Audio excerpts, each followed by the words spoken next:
Iniciando a coletiva de imprensa com o técnico Renato Gaúcho, a primeira pergunta é do Gabriel Reis, do canal Paparazzo Rubro Negro. Boa noite, Renato. O VAR voltando a apitar o jogo, Bruno Henrique, mesmo de casa, postou no Twitter que se fosse ele, seria expulso.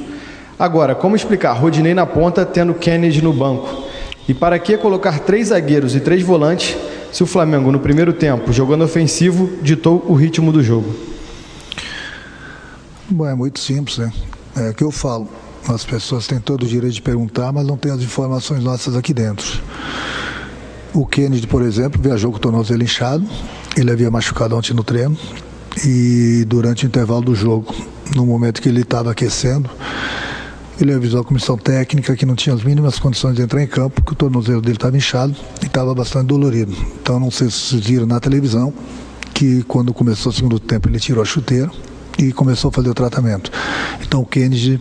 Eu não tinha o Kennedy no banco. E as opções eram o Rodinei, sim, por um lado. O Michel, no final do jogo, ele cansou. E eu tinha o Vitor Luiz, que joga no lugar do Gabriel. Então essas eram as minhas opções. Quando eu fiz essas trocas basicamente iguais contra o Atlético que nós ganhamos, foi tudo bem. Eu acho que o mais importante de tudo, independente se nós estávamos com 3 volantes, 3 zagueiros, eram as opções que eu tinha. E no momento que eu fiz essas trocas, estavam faltando 3, 4 minutos do jogo. Que nós não podíamos ter deixado tomar aquele gol, praticamente no último lance do jogo, faltando 1 minuto. Então, infelizmente, a gente tem muita gente de fora, voltando de lesões, jogadores suspensos. Então, eu optei por isso, porque eram as opções que eu tinha hoje no banco. Pergunta de Rafael Melo, do canal Rafa Melo. Renato, no primeiro tempo, o Flamengo teve um bom desempenho saindo em velocidade e aproveitando os espaços que o Atlético dava. Já no segundo, passou todo o tempo acuado e com muita dificuldade de levar perigo, fora uma postura assustada que ficou nítida. Por que essa mudança de comportamento tão grande de um tempo para o outro? Não foi ordem. A equipe tanto é que voltou a mesma para o segundo tempo. O problema é que o adversário começou a pressionar bastante, começou a empurrar a gente lá para trás, é uma coisa que acontece no futebol, não é só com o Flamengo não. O adversário vem pro tudo ou nada, começa a jogar bolas longas, você tem que se proteger e procurar sair rápido, principalmente quando você tiver a bola. Tentamos isso algumas vezes, infelizmente não foi possível. Continuamos tomando a pressão, infelizmente tomamos o gol. E depois, no momento, volta a repetir das substituições, praticamente a bola não podia nem chegar mais próximo da nossa área. Faltando 2 minutos, infelizmente tomamos um gol de bola parada. Pergunta do Mauro Santana, do canal do Mauro Santana. Ainda há chance para o Flamengo no Brasileirão? Enquanto houver chance, o Flamengo vai brigar. De hoje para amanhã, nós diminuímos mais 1 ponto em relação ao Atlético. O Atlético tem o jogo dele amanhã, depois nós temos nossos jogos atrasados. Tem muita coisa ainda para acontecer no Brasileiro. E eu continuo acreditando muito no Brasileiro, da mesma forma que o meu grupo está acreditando. Pergunta do Sidão Marinho, da Litoral News. Renato, é normal uma equipe apresentar apagões durante os jogos de maneira frequente? Não são maneiras frequentes, não. Os apagões acontecem em qualquer equipe. Não é só no Flamengo, não. A gente também precisa dar méritos pro adversário, que pressionou bastante, buscou de espaço.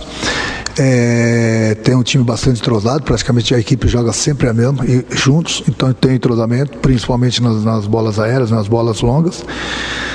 Tem que dar os méritos para eles também.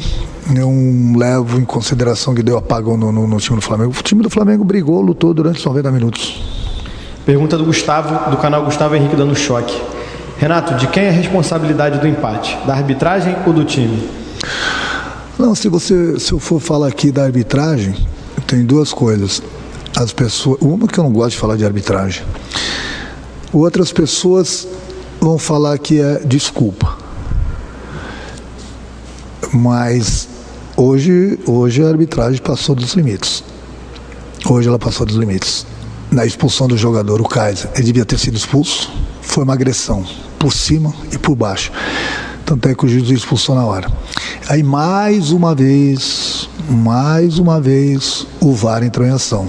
Porque quando eu falo que o VAR que apita o jogo, ninguém acredita. Aí tinha que fazer essa pergunta para o árbitro do vídeo. E ao mesmo tempo o árbitro do jogo. Mas eles não dão entrevista, eles vão embora. Na próxima rodada, eles vão estar trabalhando de novo. Nós que trabalhamos aí arduamente, diariamente, para buscar o resultado, nós somos os criticados. Então, a pergunta que eu gostaria de fazer para o Gaciba e para os árbitros, no próximo jogo, meu jogador pode dar soco, então. Meu jogador vai poder agredir. Pode olhar no VAR, ele deu um soco. Não, mas não precisa ser expulso. Não sangrou, não quebrou os dentes do adversário. O que precisa fazer para ser expulso? Essa é a pergunta que você tem que fazer para a arbitragem. Essas perguntas tem que fazer para o Gaciba. Não é possível. Está ali o lance. Agressão. Por muito menos uma agressão, o jogador tem que ser expulso. E o jogador que foi expulso e voltou, foi o que fez o primeiro gol. E fica por isso mesmo. Nós chegamos ao ponto do VAR não deixar expulsar o cara que agrediu. Mas amanhã vão estar lá os entendidos falando que eu estou dando desculpa. E esses mesmos, amanhã depois, se um jogador meu agrediu o adversário, por muito menos, e for expulso, eles vão falar que foi expulso justamente. O futebol brasileiro, ou ele muda, ou ele está acabando. Eu sempre fui a favor do VAR. O VAR é uma ferramenta que é impossível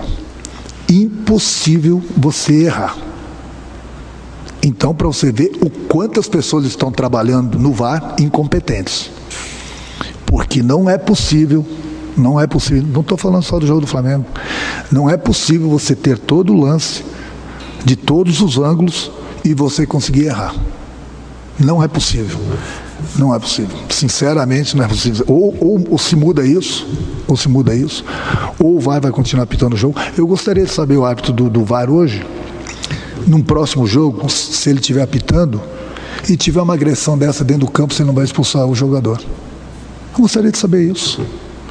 Já que nós chegamos a um ponto de termos agressões no futebol permitidas, mas amanhã eu volto a repetir, vão ter os entendidos. Não foi justamente, não tinha que ser expulso. E assim vai o futebol brasileiro. O que eu vou fazer? Vou ficar nadando contra a maré, ficar dando soco em ponta de faca? Eu sou um treinador, eu tenho que treinar minha equipe, mas está demais. Hoje realmente foi demais. Sinceramente, se eu visse um lance desse em qualquer jogo, em qualquer partida de outras duas equipes, eu não teria que nem ir no VAR. Eu vi agressão, tem que expulsar na hora. E aí vai no VAR e volta atrás. Bom, realmente, então, a partir de agora, pode ter agressão no futebol. Pode ter agressão. Se não sangrar e não quebrar nada, segue o jogo. Pelo menos foi o recado que eles mandaram hoje pra gente, né? Que pode ter agressão no futebol. Mas amanhã, volto a repetir, as pessoas vão falar que eu estou dando desculpa. Não estou dando desculpa, não. Eu tenho a minha parcela, nós temos a nossa parcela pelo empate, sim. Mas, se ele tivesse sido expulso, né, a história seria bem diferente no jogo. Última pergunta da coletiva de imprensa é do Guilherme, da Rádio Bangu. Renato, o que explica a queda de rendimento do time no segundo tempo? É uma coisa que acontece, já falei em qualquer equipe. Principalmente, essa é a pergunta que as pessoas têm que levar em consideração, que eu não aguento mais responder, as pessoas têm que começar, né, olhar o futebol também. O Flamengo vem jogando a cada 3 dias. Os jogadores são seres humanos. Eles cansam, eles não param. Tem que treinar, viajar e jogar. Treinar, viajar e jogar. Sempre uma decisão. Sempre gente machucada, sempre gente suspensa. As opções vão diminuindo. E o jogador, ele é um ser humano. Ele cansa. Eu vejo equipes disputando uma competição só, com vários jogadores no departamento médico. Disputando uma competição só. O Flamengo até ontem está disputando 3 competições. O Flamengo não para. A cada 3 dias é uma decisão. Aí me perguntaram na última coletiva, esse mês de novembro o Flamengo vai jogar a cada 3 dias. O Flamengo vem jogando de domingo a domingo? O Flamengo vem jogando assim há 3 meses. E até o final do ano vai continuar jogando assim. Mas as pessoas não querem saber se está machucado, se está suspenso, se o jogador não é humano ou não, se ele cansou ou não. As pessoas só querem saber do resultado. E o resultado hoje, apesar de, infelizmente, a gente ter cedido empate no final do jogo, o Flamengo continua bem vivo ainda no Campeonato Brasileiro. Fim da coletiva de imprensa do técnico Renato Gaúcho. O Flamengo